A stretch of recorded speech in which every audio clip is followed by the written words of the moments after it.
नमस्कार, स्वागत है आपका ईटी नाउ स्वदेश पर। मैं हूं आपके साथ पूजा त्रिपाठी और आप देख रहे हैं गुड मॉर्निंग स्वदेश। और इस शो में हम आगे आपको बताएंगे आज सुबह सुबह किस तरह के संकेत मिल रहे हैं ग्लोबल मार्केट से, एशियाई बाजारों की चाल कैसी है और कल महावीर जयंती के मौके पर भारतीय बाजार क्लोज थे, तो उस दौरान काफी ढेर सारी खबरें भी आई हैं, कुछ अपडेट्स भी आए हैं और ज्यादातर बैंक्स और एनबीएफसीज आज फोकस में रहेंगे इन अपडेट्स के चलते। तो आज यहाँ पर भी हमारी नजर होगी। इसके अलावा टॉप ट्रेडिंग कॉल्स भी आपके सामने रखेंगे और कमोडिटी मार्केट में किस तरह का एक्शन है, इन तमाम बातों पर हम चर्चा करेंगे आगे। लेकिन चलिए सबसे पहले शुरुआत करते हैं एशियाई बाजारों से। और इस वक्त काफी मिलीजुली शुरुआत देखने को मिल रही है एशियन मार्केट्स की। एक्सजेएक्स निफ्टी इस वक्त 57 अंक नीचे दिखाई दे रहा है। निकाई के बाजार भी कमजोर हैं, करीब 350 अंकों की वीकनेस यहाँ पर है। हांगकांग के बाजार देखेंगे तो वहां पर भी करीब 134 अंकों की गिरावट है। कॉस्पी और शंघाई के मार्केट्स को छोड़ दे अगर तो बाकी सभी मार्केट इस वक्त लाल निशान में दिखाई दे रहे हैं। चीन के बाजार हरे निशान में है, यहाँ पर से कुछ पॉजिटिव न्यूज भी आ रही है, उस पर हम आगे चर्चा करेंगे। लेकिन इस वक्त 0.5% ऊपर दिखाई दे रहे हैं चीन के बाजार। तो ये है अपडेट। और इस वक्त ग्लोबल मार्केट्स को भी देखेंगे तो संकेत कमजोरी के ही हैं, जिसका की असर हम इस वक्त एशियाई बाजारों की शुरुआत में भी देख रहे हैं। पिछले 4 दिनों से जो तेजी दिख रही थी अमेरिकी बाजार में, वहां पर ब्रेक लगा कल और हमने देखा डाउ जोन्स में करीब 198 अंकों की गिरावट थी। S&P 500 और नैस्डैक भी करीब 0.5% की गिरावट के साथ यहाँ पर क्लोजिंग देखने को मिली।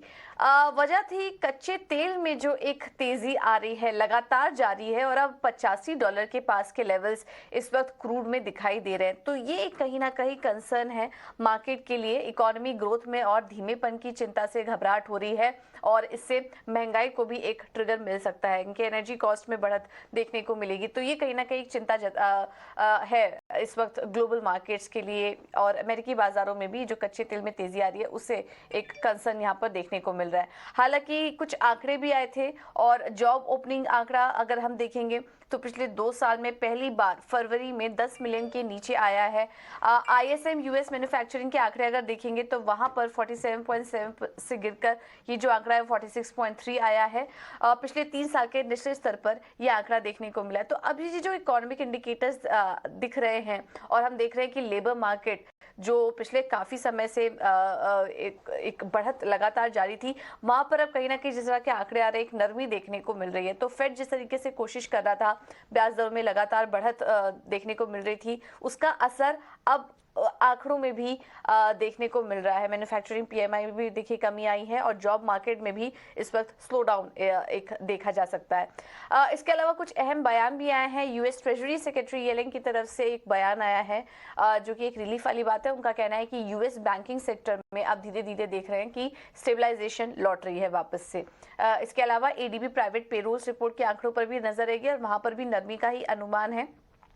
2.1 लाख की बढ़त का अनुमान मार्च महीने में कर रहे हैं। तो इस तरह के आंकड़े आए हैं। लेकिन कच्चे तेल में जो बढ़त जारी है उसका असर इस वक्त बाजारों की चाल पर दिख रहा है। यूरोप के बाजार में भी देखेंगे तो यहाँ पर भी देखिए जो ब्याज दरों में बढ़त हो रही थी, अब उसका असर मैन्युफैक्चरिंग पीएमआई पर इधर भी दिखा। 48 से गिरकर 47.9 पर यह आंकड़ा आया। डॉलर के सामने ब्रिटिश पाउंड 10 महीने के ऊपरी स्तर पर कारोबार कर रहा है, तो उसका असर यहाँ पर यूरोपीय बाजारों में देखा। लेकिन काफी मिला जुला ट्रेड था यूरोप में। एशिया से काफी सारे संकेत देखने को मिल रहे हैं और हम देख रहे हैं कि कल ज्यादातर मार्केट्स में तेजी थी और वजह ये थी कि ऑस्ट्रेलिया के सेंट्रल बैंक ने ब्याज दरों में कोई बदलाव नहीं किया है। तो ये कहीं ना कहीं अब इंडिकेट कर रहा है कि अब जितने भी दुनिया भर के सेंट्रल बैंकर्स थे, अब वो वेट एंड वॉच मोड पर आ चुके हैं, क्योंकि ब्याज दरों में काफी सारे बढ़त कर चुके हैं और अब उसका असर भी धीरे धीरे हम देख रहे हैं आंकड़ों में दिखने लगा है। तो इस वजह से देखिए पहला एक इवेंट हमने देखा कि ऑस्ट्रेलिया ने ब्याज दरों में अप्रैल 2022 के बाद ये पहली बार ऐसा हुआ कि ब्याज दरों में होल्ड करने का निर्णय लिया। अब देखना होगा कि बाकी एशिया में सेंट्रल बैंकर्स क्या करते हैं। अब आरबीआई की भी पॉलिसी कल आउटकम आएगा, उस पर भी हमारी नजर रहेगी कि कल आरबीआई किस तरह का फैसला लेती है। इसके अलावा चीन से काफी एनकरेजिंग साइंस आ रहे हैं। टेस्ला के चाइना शिपमेंट में पिछले महीने 19% की बढ़ोतरी की, जो कहीं ना कहीं एक डिमांड में सुधार के संकेत दे रहा है। और चीन की कर्ज में फंसी एवरग्रांडे ग्रुप प्रॉपर्टी में हम देख रहे हैं, वहां के रियल एस्टेट प्रॉपर्टी सेक्टर में कुछ दबाव भी दिख रहा था। एक और यहाँ पर एक पॉजिटिव साइन आया और अहम क्रेडिटर्स के साथ इस कंपनी ने रिस्ट्रक्चरिंग का करार कर लिया है। अन्य संकेतों को देखें तो कच्चे तेल में तेजी जारी है। सऊदी अरेबिया और अन्य ओपेक प्लस देशों के ने तेल उत्पादन में कटौती जब घोषणा की थी, उसके बाद हम देख रहे हैं कि लगातार एक तेजी बनी हुई है कच्चे तेल में। जॉब रिपोर्ट के जो आंकड़े आए उसके बाद हमने देखा कि बॉन्ड यील्ड्स में हल्की नरमी आई। डॉलर इंडेक्स 2 महीने के निचले स्तर पर आ चुके हैं और यहाँ पे जो वीकनेस आई उससे सपोर्ट मिला गोल्ड को, और गोल्ड में देखिए शानदार तेजी $2000 के पार अब सोना निकल चुका है। तो ये कुछ आंकड़े आ रहे हैं, क्यूज काफी मिले जुले हैं। कुछ आंकड़े तो ऐसे दिखाई दे रहे हैं कि जिससे एक पॉजिटिव साइन दिखाई दे रहा है, लेकिन वहीं दूसरी तरफ कच्चे तेल को लेकर भी और बैंकिंग सेक्टर को लेकर भी कुछ कंसर्न्स अभी भी बने हुए हैं। तो काफी मिक्स्ड क्यूज मिल रहे हैं ग्लोबल मार्केट से, उसका असर हम एशियाई बाजारों पर भी इस वक्त देख रहे हैं। हालांकि एक्सचेंज निफ्टी इस वक्त देखिए अब 60 अंक नीचे आ चुका है। अब आगे बढ़ेंगे और एक बार एफआईआईज और डीआईएस का अपडेट ले लेते हैं, उसके बाद हम मार्केट पर रणनीति क्या होनी चाहिए इस पर भी नजर डालेंगे। एफआईआईज और डीआईएस के आंकड़े देखेंगे तो एफआईआईज ने अपनी बिकवाली अब थोड़ी कम की है और 321 करोड़ का आंकड़ा है बाइंग का एफआईआईज की तरफ से। डीआईएस ने 328 करोड़ की खरीदारी की है। इंडेक्स फ्यूचर में देखेंगे तो एफआईआईज की तरफ से 511 करोड़ की बिकवाली है और इंडेक्स ऑप्शन में भी करीब 2400 करोड़ की यहाँ पर अब बिकवाली का आंकड़ा नजर आ रहा है एफआईआईज की तरफ से।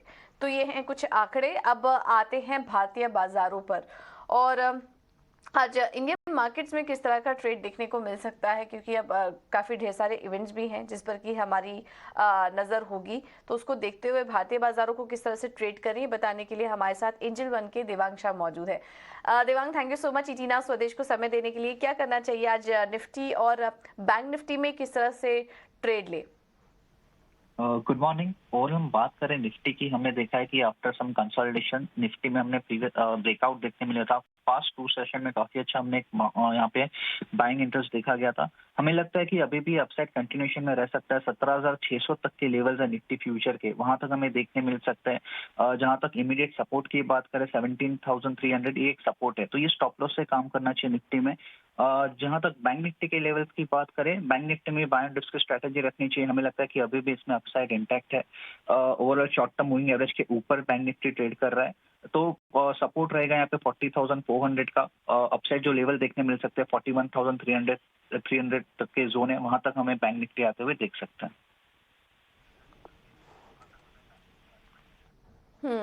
ठीक है, 17,390 के आसपास सोमवार को हमने देखा था, क्लोजिंग भी आई थी एक उतार चढ़ाव के बाद, फाइनली पॉजिटिव क्लोजिंग थी।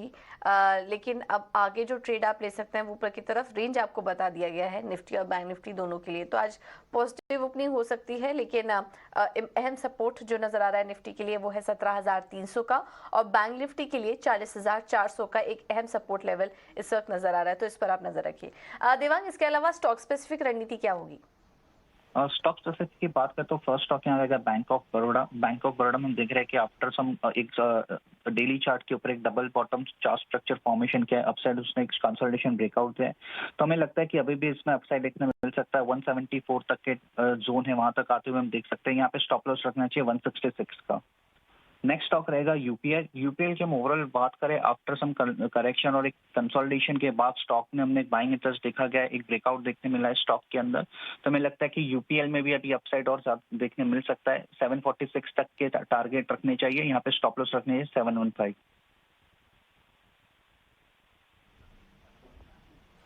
ओके, तो बैंक ऑफ बड़ौदा 174 के लक्ष्य के लिए आप यहाँ पर खरीदारी कर सकते हैं और यूपीएल में भी खरीदारी करने की राय 746 के लेवल्स के लिए। देवांग, बहुत धन्यवाद आपका समय देने के लिए और ये रणनीति सुझाने के लिए।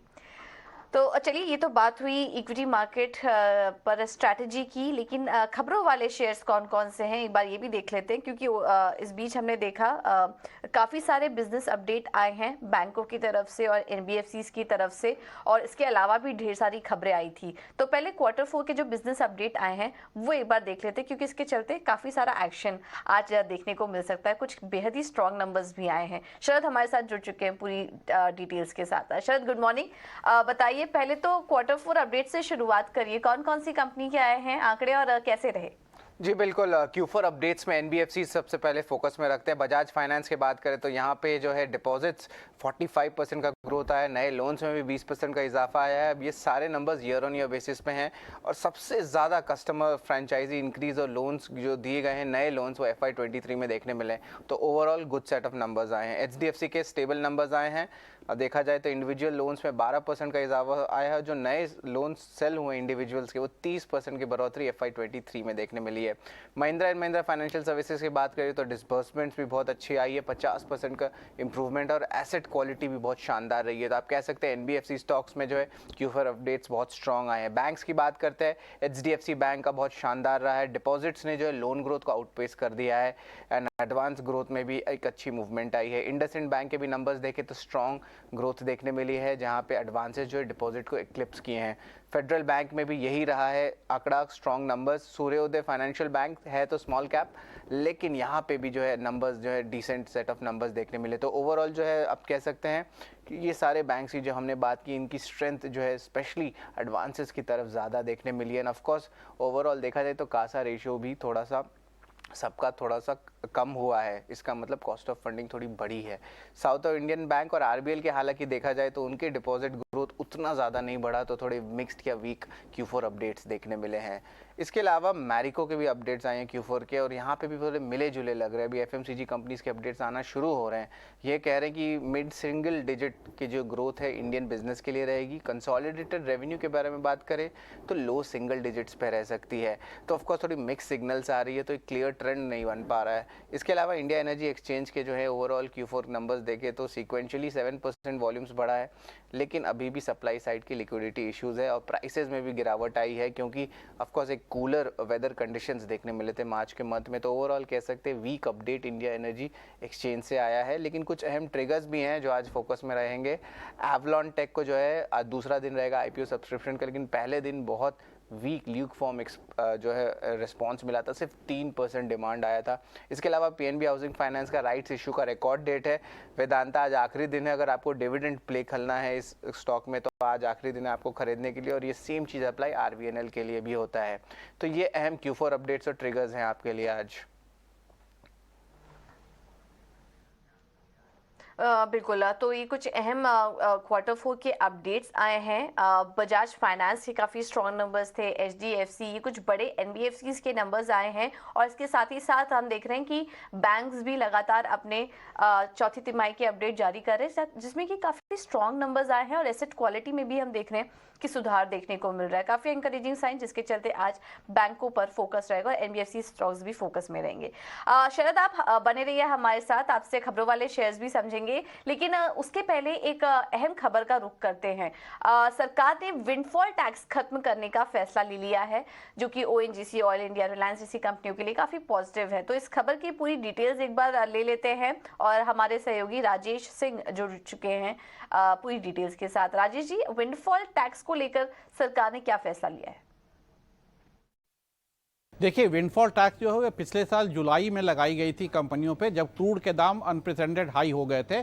तो सरकार क्रूड के दाम को और डोमेस्टिक मार्केट में सप्लाई को नियमित करने के लिए टैक्स लगाती है, और ये टैक्स तब लगाया जाता है जब कंपनियों को अनप्रेसिडेंटेड फ़ायदा होने लगा। जब क्रूड के दाम बहुत ज़्यादा बढ़ गए थे तो रिफाइनिंग मार्जिन कंपनियों की काफ़ी ज़्यादा हो गई थी और एक्सपोर्ट करने लगे थे काफ़ी कंपनियां। तो डोमेस्टिक मार्केट में क्रूड को स्टेबलाइज करने के लिए सरकार ने ये क्रूड विंडफॉल टैक्स जुलाई में लगाया था, और इसे हर 15 दिन पे रिव्यू किया जाता था। इस 15 दिन के बाद जो अभी रिव्यू हुआ है वो आज से लागू हुआ है, और इसमें सिर्फ डीजल पे 50 पैसा प्रति लीटर की एक्सपोर्ट ड्यूटी लगाई गई है। बाकी सारे तरह के विंडफॉल टैक्स, पेट्रोल पे, ATF पे, वो सब खत्म कर दिए गए थे, कर दिए गए हैं। तो आज के बाद सिर्फ डीजल के एक्सपोर्ट पे 50 पैसे प्रति लीटर का विंडफॉल टैक्स लगेगा, बाकी सारे तरह से के विंडफॉल टैक्स हटा दिए गए हैं। बिल्कुल, बहुत बहुत शुक्रिया राजेश जी आपका ये जानकारी देने के लिए। तो सरकार ने विंडफॉल टैक्स खत्म कर दिया। ये उस समय डिसीजन लिया था पिछले साल जब कच्चे तेल के दाम में एक तेजी देखने को मिल रही थी। हमने देखा था कि $100 के पार भी निकल चुका था, लेकिन अब वो टैक्स खत्म करने का फैसला ले लिया है। तो आज रिलायंस, ओएनजीसी, ऑयल इंडिया जैसे स्टॉक्स फोकस में रहेंगे। तो ये तो थी आज की अहम खबर, जिसके चलते इन शेयरों पर भी नजर रखिए। इसके अलावा भी ढेर सारी खबरें आई हैं, एक बार शरद से समझ लेते हैं, वो हमारे साथ बने हुए हैं। शरद, बताइए और कौन कौन सी खबर है आज अहम? जी बिल्कुल, हिंदुस्तान जिंक फोकस में रहेगा और यहाँ पे रिपोर्ट्स आ रही है कि जो इनको जो डील होने की बात थी, जहाँ पे वो बाई करने वाले थे उनके पेरेंट कंपनी वेदांता की ग्लोबल जिंक बिजनेस, वो जो है आगे जाते हुए अनलाइकली होगी कि ये डील हो सकती है। और याद रखिए ये $3 बिलियन का कैश डील होने वाला था और यहाँ पे रिपोर्ट्स आ रही है कि अभी तक कोई नॉन कैश डील का कोई प्रस्ताव जो है गवर्नमेंट को रखा नहीं गया है। तो ये जो आइडिया है, ये पूरा जो मोशन है वो लैप्स हो सकता है, तो इस पे भी ज़रूर फोकस रखिएगा। JSW स्टील के बारे में बात करें तो प्रेफर्ड बिडर आया है कर्नाटक गवर्नमेंट के लिए आयरन और माइंस के लिए। लगभग 32 मिलियन वॉट्स का जो है आपका कह सकते हैं मिलियन टन्स का जो है टोटल JSW स्टील को मिला है ये total iron ores. Bharat dynamics की बात करें तो FY23 की टर्नओवर में थोड़ी सी मिस हुई है, एस्टिमेट्स लगभग 13% गिरावट आया लास्ट ईयर से, तो उस पर भी ज़रूर फोकस रखिएगा। और याद रखिए जो आपके जो फर्टिलाइज़र कंपनीज़ हैं, इनमें भी जो एक इम्पॉर्टेंट न्यूज़ फ्लो हुआ है। ऑफकोर्स ग्लोबली जो है इंडिया पोटैश जो one of the largest fertiliser companies है, उनका करार हुआ है एक इम्पोर्टर के साथ, जहाँ पे जो प्राइसिंग सेटिंग हुई है वो बहुत कम लेवल्स पे हुई। इसका मतलब फर्टिलाइज़र कंपनीज़ को बेनिफिट करेगा। और इस हिसाब से आप देखिए फैक्ट का भी सबसे ज़्यादा FY23 में सेल्स टर्नओवर देखने मिला। दूसरी तरफ आप देखिए नेशनल फर्टिलाइजर्स का, उसका भी सेल्स जो है सबसे ज़्यादा हुआ है उनके फाइनेंशियल ईयर में, लगभग 39% का इजाफा हुआ देखने मिला है। तो फर्टिलाइजर स्टॉक्स पे जो है ज़रूर फोकस रखिएगा, बहुत पॉजिटिव ट्रिगर्स देखने मिल रहे हैं। इसके अलावा ऑर्डर्स में बात करते हैं, जी इंफ्रा देखें तो लगभग 500 करोड़ का ऑर्डर RVNL से आया है। NBCC को 450 करोड़ का रोड प्रोजेक्ट का ऑर्डर आया है। तो ऑर्डर फ्लोज तो जो है स्ट्रॉन्ग देखने मिल रहे हैं, लेकिन कुछ मैनेजमेंट चेंजेस भी आए हैं। साइंट का कल कॉन कॉल हुआ था, जहाँ पे बेसिकली बात हुई थी कि मैनेजमेंट ट्रांजिशन के ऊपर हुई थी, सक्सेशन प्लानिंग के लिए हुई थी। यहाँ पे कृष्णा बोधनापू जो है एग्जीक्यूटिव वाइस चेयरमैन और MD नियुक्त हुए और कार्तिकेय नटराजन जो है आपकी कंपनी के CEO बने। लुमैक्स इंडस्ट्रीज में विनीत सैनी ने जो है CEO पद से रिजाइन किया। सुजलॉन एनर्जी में भी हालांकि रिटेल इंटरेस्ट है इस स्टॉक में, यहाँ पे जो अश्वनी कुमार जो है रिजाइन किए हैं CEO के पद से और यहाँ पे अपॉइंटमेंट हुई है JP चलासनी की, जो ऑलरेडी जो है इंटरनल मेंबर ही कंपनी के थे। बटरफ्लाई गांधीमती अप्लायंसेज में भी आनंदा शालिनी को जो है CFO अपॉइंट किया गया है और उन्होंने leadership position Apollo hospitals, ACC और पेप्सी में बनाए हुए हैं। और आखिर में मैं बात करूंगा आयन एक्सचेंज का। हालांकि स्टॉक का जो मार्केट कैप है लगभग 4,500 करोड़ का है, लेकिन इंपॉर्टेंट कॉर्पोरेट अपडेट है कि वो शेयर स्प्लिट कंसिडर कर सकती है अपने अप्रैल 20 के मीटिंग में। तो ये जो थे टोटल खबर वाले शेयर्स हैं जो आज दिन के ट्रेड में फोकस रहेंगे।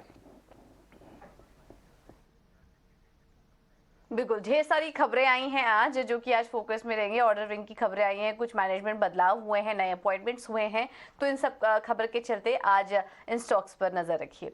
शरद, बहुत बहुत धन्यवाद आपका ये सारी डिटेल्स हमें देने के लिए। अब आगे बढ़ेंगे और इन खबरों पर कुछ ब्रोकरेज हाउस की रिपोर्ट्स भी आ रही हैं, एक बार वो भी समझ लेते हैं। हमारे साथ वामाक्षी जुड़ चुकी हैं पूरी डिटेल्स के साथ। वामाक्षी, गुड मॉर्निंग, बताइए ब्रोकरेज हाउस के रडार पर कौन कौन से स्टॉक्स हैं?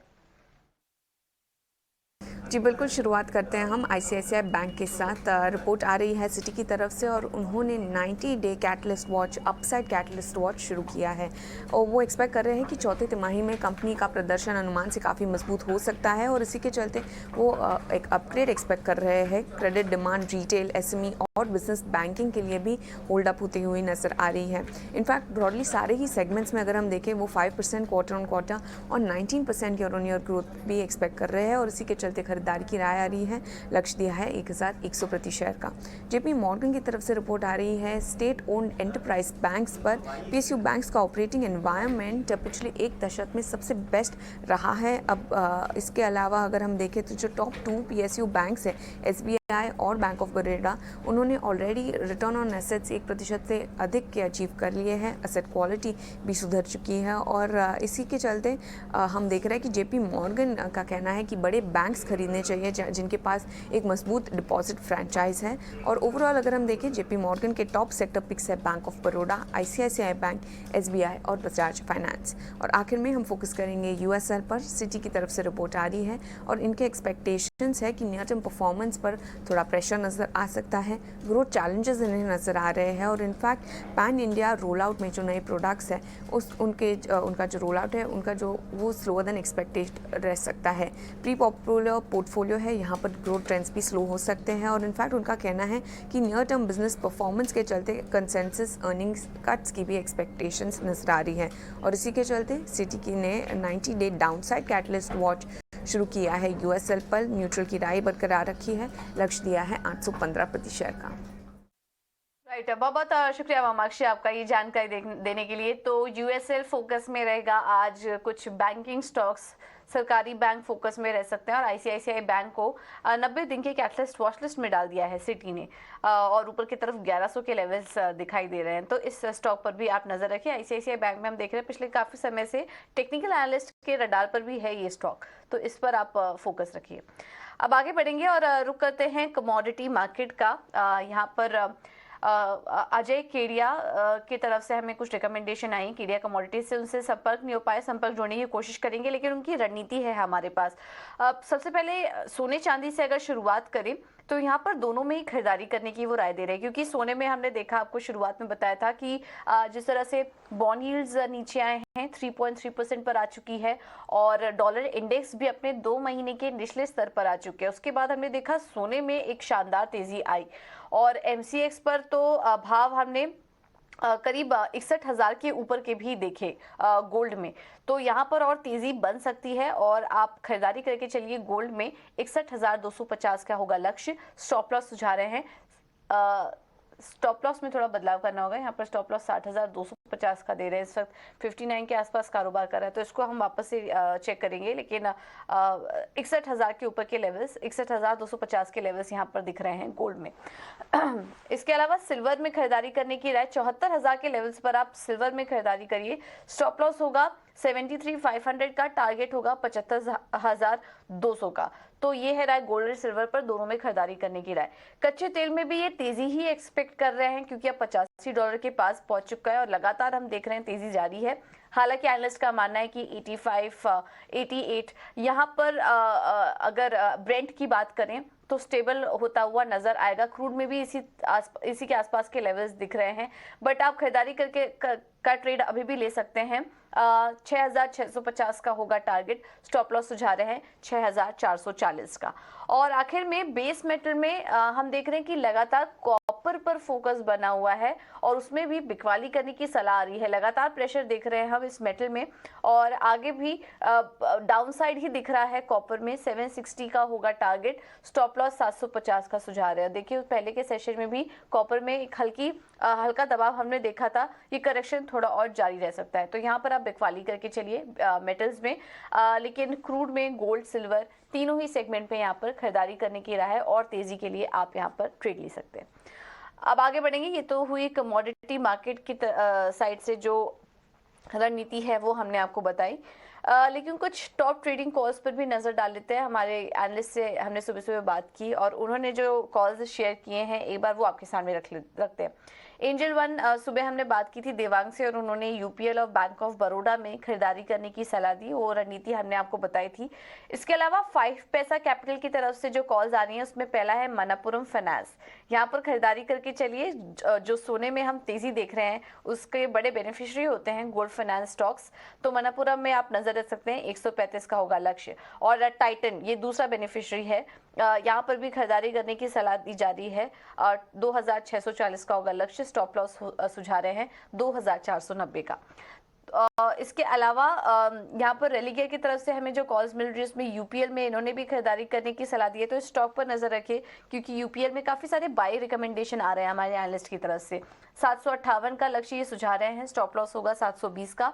और दूसरा कॉल है इनका एपटेक पर, यहाँ पर खरीदारी करके चलिए 398 का होगा लक्ष्य, स्टॉप लॉस 358 का। तो जितने भी आज कॉल्स आ रहे हैं, रिकमेंडेशन आ रहे हैं, वो सब खरीदारी की तरफ से हैं, इस पर आप नजर रखिए।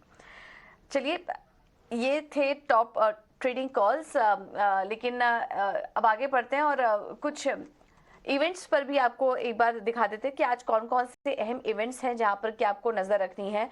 सबसे पहले तो एवलॉन टेक का आईपीओ पहले दिन सिर्फ 3% भरा और आज कल आखिरी मौका है यहाँ पर खरीदारी करने का, आज दूसरा दिन है तो इस पर आप नजर रखिए। PNB housing finance rights issue की रिकॉर्ड डेट होगी आज, तो ये फोकस में रहेगा। वेदांता डिविडेंड में अगर आपको पार्टिसिपेट करना है तो फिर आज आखिरी मौका है, और आरवीएनएल में भी डिविडेंड के लिए अगर आपको खरीदारी करनी है तो आखिरी मौका है आरवीएनएल के लिए। तो ये कुछ इवेंट्स हैं जिस पर कि आज हमारी नजर रहेगी।